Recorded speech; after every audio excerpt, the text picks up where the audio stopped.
this will be the first flight of what I think is maybe the greatest commercial plane ever built. I said to Boeing, what's the best one? They said, this is the best plane ever built. And you're going to have the privilege of flying it, and I have a privilege also of flying it. But this is the first flight. We're going to the Teddy Roosevelt Presidential Library opening, and that'll be very good. That'll be a lot of fun.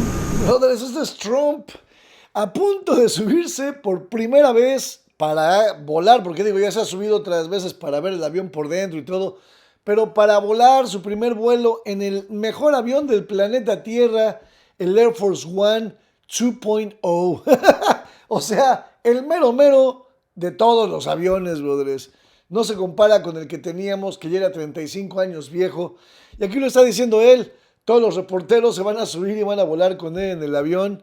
Y pues él, todos, brothers, esto es algo histórico porque el avión, como dice él, y ahorita lo van a oír, podríamos esconderlo y no decir nada de él y volarlo y usarlo, o mejor lo enseñamos y estamos orgullosos de él.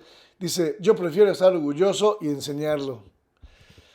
But I think, to be honest with you, I'm excited about the first flight. It's something nobody's ever seen anything like it. Even you people with all your experience and all of your talent, you will never see anything like this. So they just completed it. They made it appropriate for a president. That means the security and all of the different bells and whistles they put on. Very complex stuff, but it's really quite something. And this is a plane that the United States of America should have. Our Air Force One was 35, 36 years old, and it would be parked next to the new ones like this, and it really didn't look appropriate for our country. So we're very proud of this. The country is very proud of it. And you can do two things. You can low-key it, or you can show it. And I think the country should be very proud of it. And it's beautiful, and you'll see that in a little while when you board. As far as things are going, the denuclearization of Iran is moving along well. They've had very good meetings, and we'll see. We hit them very hard for 3 nights, as you know. But we're getting along very well, so I call it the denuclearization. And it's all taking place, it's all going well. The stock market is setting records virtually every day. The oil price is way down. We're down at 68. I see it hit 68 today. That's lower than when I started the, I guess you could call it an attack on Iran so that they never have a nuclear weapon. So the oil price is now lower. Pero eso de que bajó la gasolina a los $68 el barril de petróleo es de verdad. O sea, ya estamos casi, como dijo él, más baratos que cuando empezó la guerra con Irán. Hace unos días yo hice un video enseñándoles que estábamos a 75, apenas iba como que llegando a 70. Estamos a 68 hoy. Eso es increíble. Retail prices, the gasoline is coming down rapidly. And if you have any questions, let's go. Mr. President, what's your favorite upgrade to the new plane, and how much did it cost American taxpayers to upgrade the plane? Well, of course, very little relative to what it would cost if we did it a different way. So this was a gift from a country that's treated us very well, and they're an ally of us over in the Middle East, Qatar. And I went to Boeing, I said, who has the best one? They said, Qatar. There's no... Ahí la traducción dice guitarra, pero en realidad la traducción está diciendo el país Qatar, no guitar. Never been a plane like it. Frankly, we couldn't build a plane like this because we wouldn't be willing to spend the kind of money necessary. They spent top dollar. So the head of Boeing said, this is considered the best 747 they've ever built. And I went to Qatar, I said, I'd like to use it for a period of time because the other ones, as you know, are under construction. They'll be here in 2 years. And because, the plane is 35 years old. So I said, I'd like to use it. And the Emir, Tamim, who's a great gentleman, he said, no, I'd like to make a contribution to the country. So it was very nice. And we were able to do it in about 5 months, bring it up to the presidential standard, meaning security-wise. And you're gonna get a kick out of it. There's just nothing like it. Okay, Mr. President, your financial disclosure show that you had a very lucrative year last year. What message does this send to average Americans, especially those Well, who may be struggling right now financially? I don't get involved in my personal. We have funds that run my money. But you are benefiting. Well, I've made a lot of money before I became president, and they invest my money, and I don't talk to them. I don't even speak to them. So I have many people, I don't know what they call it, closed accounts or something. You put your money in, and that's it. I don't talk to them. They're big institutions, and they run it. But yeah, I've had a great career. In business, I've had a great career. I don't know if I've had a better career in politics or business, but I had a great career in business. And, you saw the cash, and you report the different things. And what they do is, we gave it, I think it's called a blind account, but they take it. And I never speak to any of the people that run the money, but they're at big institutions, and they invest in whatever they invest in. Critics would say you're profiting off the presidency, Mr. Well, you know why I'm profiting? Because the stock market's going up. Everybody's profiting. If you have a 401k, how's your 401k done? It's about up 85%. Thank you, President Trump.